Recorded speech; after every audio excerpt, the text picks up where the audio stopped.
So if you feel tired or helpless, tingin mo walang pag-asa, especially kung nasa trabaho ka, nagtatrabaho ka sa BPO, as a call center agent, or as a back office agent, I know how it feels kung gaano kahirap yung trabaho mo, especially pag bumubula na yung bibig mo or hindi mo na alam kung anong uunahing ticket. You feel overwhelmed, you feel tired, you feel helpless. So there's one thing you can do is simply help someone.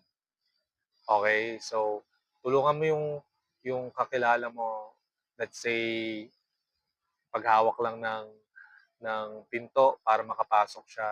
Help someone yung isang lola o lolo na kailangan tumawid. Just help someone today and you will feel better.